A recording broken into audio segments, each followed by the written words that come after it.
I'm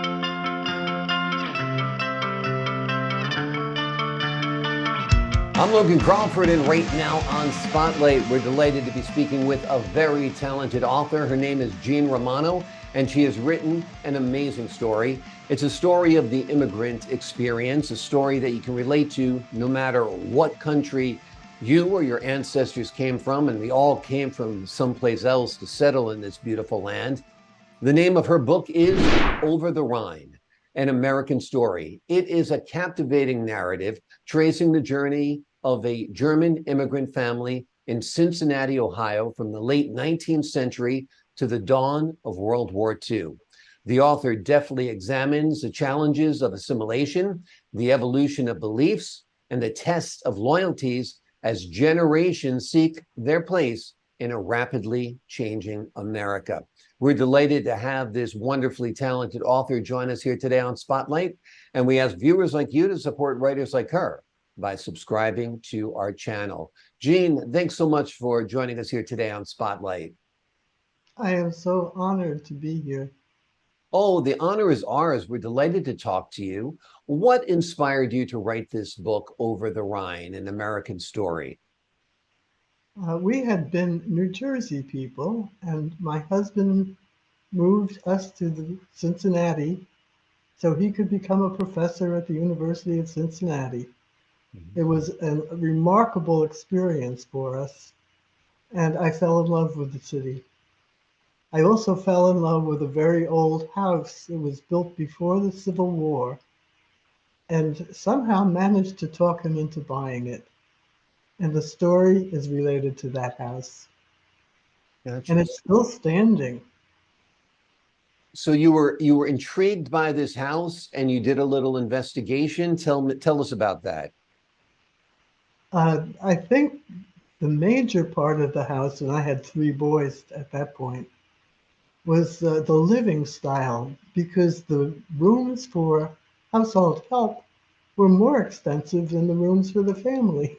Mhm. They had much, much help in that house, but they had many, many things happening there too.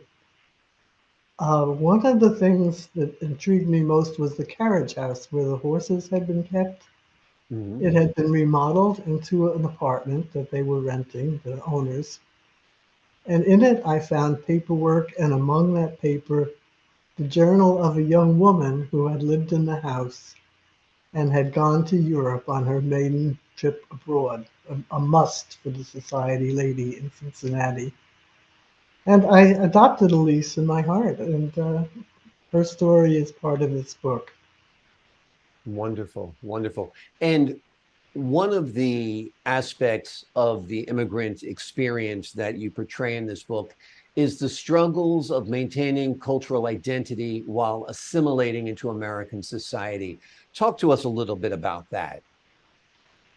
I think it was hardest for the gentleman who came. He had been working at Krupp, and the reason he left was because he noticed they were producing more armaments than vacuum cleaners, and he saw war coming.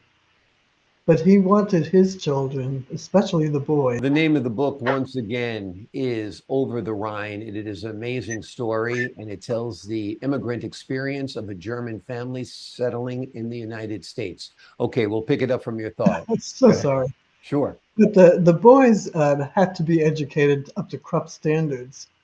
And the public schools were charming, and they also taught in German, so they kept their German. But they had a whole second education with tutors to get them into technology of the times and engineering of the times and mathematics. And the interesting part for the story is that Elise managed to sit in on these and become quite educated herself. Mm. But the cultural differences for women were mirrored in the United States. Women stayed with the KKK, Kirche, Kitchen, and Kinder, children, Right. kitchen, and yeah, church. Yeah. So So Elise's upbringing didn't start the way many did. exactly. Now, World War II comes, and that intensifies the challenges faced by the family. Um, it must have been tough for German families, new to America when we were at war with Germany, right? It was a very hard time. Elise had just visited the family of her husband, who were from Germany too, and convinced them that her brothers should go over to visit. So they did, and Willie came back, the oldest brother. But the youngest one was entranced by his opportunity to join the German Air Force. He wanted to fly. And so when Willie came home, he came home alone.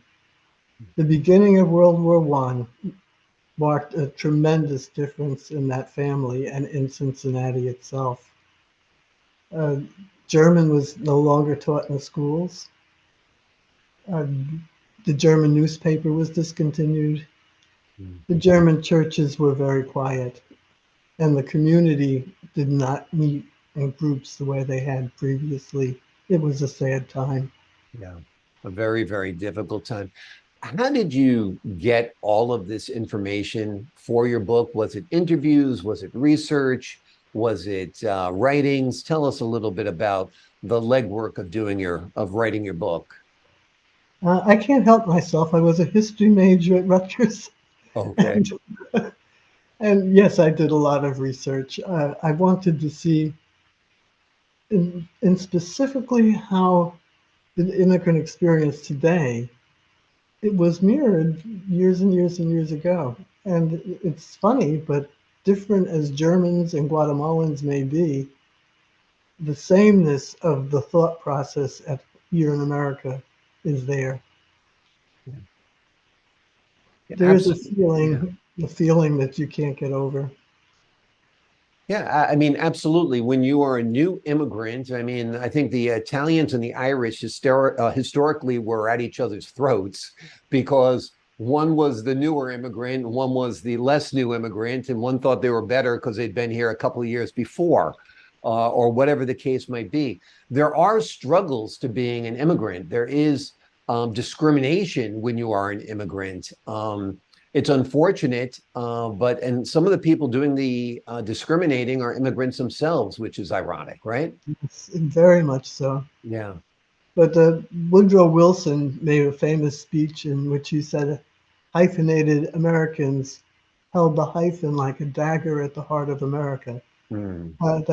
That's pretty strong language. Yeah, It was a hard time. yeah. Very hard time. But who isn't a hyphenated America? I don't think anybody says they're American. Everybody says I'm Italian American, I'm Irish Mhm. American, I'm Polish American, I'm German American, I'm Spanish. The list is endless. But I think he did have a point. Get rid of that hyphen, just be an American, and be proud of that fact because you live, in my opinion, in the greatest country in the world. Uh, so, what do you hope readers take away from this book? I hope they take away that America is one of the greatest countries or the greatest because of its diversity, its ability to look at other perspectives, to understand other peoples, and to learn from them so that we become better. I think Absolutely. that's the promise of America.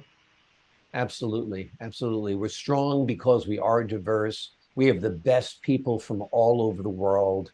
They have different strengths and different abilities. And if you're trying to put together a team, in China, they're just putting together a team Yes. of Chinese. In Germany, they're only putting together a team of Germans. In America, we're putting together a team of Yes. Germans, Chinese, everyone. And it does make our nation great. And I think most people realize that, despite the rhetoric that's blowing out there constantly from a news media that seeks to divide people and gain viewers and strength. I think most people realize that we're strong because of our differences, don't you? I agree with you 100%, and I'll never miss your show again. Yeah. Yeah, this is, to me, an immigrant story has one meaning to some people and another to another. I was tired of hearing about the poor, downtrodden, poverty stricken immigrants living in squalor and illness. There were some very rich, wealthy immigrants that did a heck of a lot to build our country up. and especially during those two wars with Germany. Their ability to have contacts there through business, their ability to read German newspapers and to follow what was happening gave us information that led to our entering the war and then to being successful. We needed them. Absolutely. Well, we're delighted that you put down their story in this book. It is called Over the Rhine, an American Story. It is a captivating book tracing the journey of a German immigrant family in Cincinnati, Ohio, from the late 19th century to the dawn of World War II.